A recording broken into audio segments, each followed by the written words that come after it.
High. High. আপনি কি এখানে থাকেন? জি। আপনার নাম্বারটা কি পেতে পারি? মানে যদি আবার কখনো বিপদে পড়ি এই জন্য। 9 9 9 9। বিপদে পড়লে আমাকে নাও, 999 ফোন দেবে। আচ্ছা, আপনি আমার সাথে এমন কেন করছেন? আমরা কি ফ্রেন্ড হতে পারি না? কিসে পড়ো? ইন্টারমিডিয়েট। পিচ। দোস্ত আমাকে পিচ্ছি বলছে। আমরা তো পিচ্ছি না ওনার কাছে। শুন, ওর নাম্বারটা যে কোনো ভাবে জোগাড় করবে, আমাকে পিচ্ছি বলা না। হ্যালো, কে? যাকে 999 কল দিতে বলেছেন। তুমি আমার নাম্বার পাইছো কিভাবে? নাম্বার জোগাড় করাটা কি কঠিন কিছু? কেন ফোন করছো বলো? ইম্পর্টেন্ট কথা বলার ছিল। হ্যাঁ, সেটা বলে ফেলো। আপনি যেহেতু আমার সাথে বন্ধুত্ব করতে চাচ্ছেন না, তাই বলছিলাম কি আমরা কি বন্ধুর থেকে একটু বেশি কিছু হতে পারি না? কি হয় আপনার? আমার মেয়ে। দোস্ত, আমি তোর প্রেমে পড়ে গেছি, আমি এখন কি করব? তুই মরে যা, মরে গেলে প্রেম সফল হবে। আরে কি বলছিস তুই? ওই বুড়া বেটার জন্য ও কেন মরবে? হ্যাঁ, ওকে বুইড়া বেটা বলিস না প্লিজ। এটা ভালো খবর আছে। কি খবর? ওই আঙ্কেলের ব্যাপারে আমি সব খবর নিছি। আবার আঙ্কেল? ভাইয়া বল। এখন তোর জন্য ওই আঙ্কেলরে বলতে ও ভাইয়া। এত কথা বাদ দিবি, খবরটা বল। ওই ভাইয়ার মায়া আছে, তবে বউ নেই। তোর একটা চান্স আছে। একটা কাজ কর, তুই ওই বেটার মেয়েরে পড়া। মেয়েরে পড়া নেই, বাপ তো নিশ্চয়ই পড়বে। এখানে দাঁড় করে রাখবেন? কোনো কাজ ছিল? কিছু বলবা? আমি আপনার কাছে আসিনি। কেমন আছো তুমি? আন্টি বলো। তুমি? হ্যাঁ, তোমাকে দেখতে আসলাম। এই নাও, এটা তোমার জন্য। আপনি না হলে আমার বন্ধু হবেন না, ওকে আমার বন্ধু হতে দিবেন না। তুমি আমার বন্ধু হবে? হ্যাঁ, যদি তুমি এই গিফটটা নাও। তুমি কি আমাকে সাইকেল চালানো শেখাবে? হ্যাঁ, শিখাবো, কিন্তু একটা শর্ত আছে। কি শর্ত? শর্ত হচ্ছে তুমি আমাকে আম্মু বলে ডাকবে। কেন তোমাকে আমি আম্মু বলে ডাকবো বলো তো? কেন? একটু আম্মু ডাকলে কি হয়? কিন্তু তোমাকে তো আমার আপু বলতে ভালো লাগে। এই মেয়ে, আমাকে কি তোমার আপুর মতো মনে হয়? আচ্ছা, তোমার আমাকে আন্টিও ডাকতে হবে না, আম্মুও ডাকতে হবে না। তাহলে তুমি আমাকে আন্টি আম্মু বলে ডাকবে।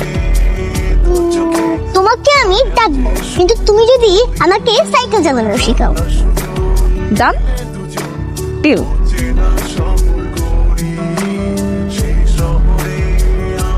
তুমি একটা ইররেসপন্সিবল মেয়ে। আমি ভাবছিলাম রাইকে তুমি ভালো রাখবা, পুরোটা আসলে আমার দোষ ছিল। যাও, বেরো বেরো, এখান থেকে যাও। তোমাদের কাউকে যেন রায়ের আশেপাশে আর কখনো না দেখি। Out out. বেরো বেরো বেরো, যাও এখান থেকে, যাও।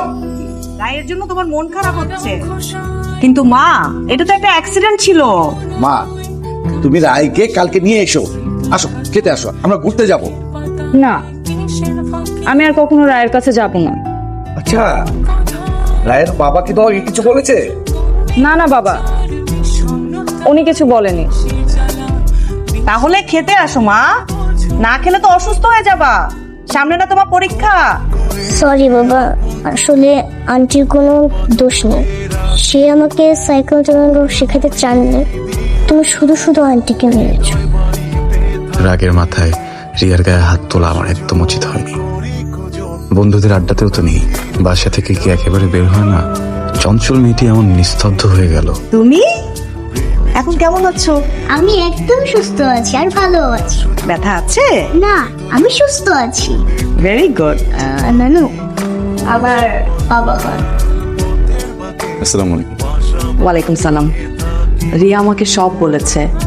আসলে রায় ব্যথা পাওয়াতে রিয়া নিজেও খুব কষ্ট পেয়েছে।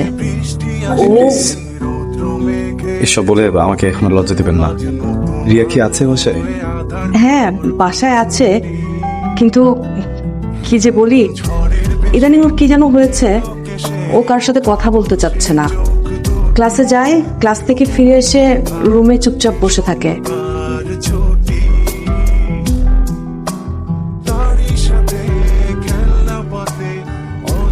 আসলে রাই ছাড়া আমার আর কেউ নাই। এর আগেও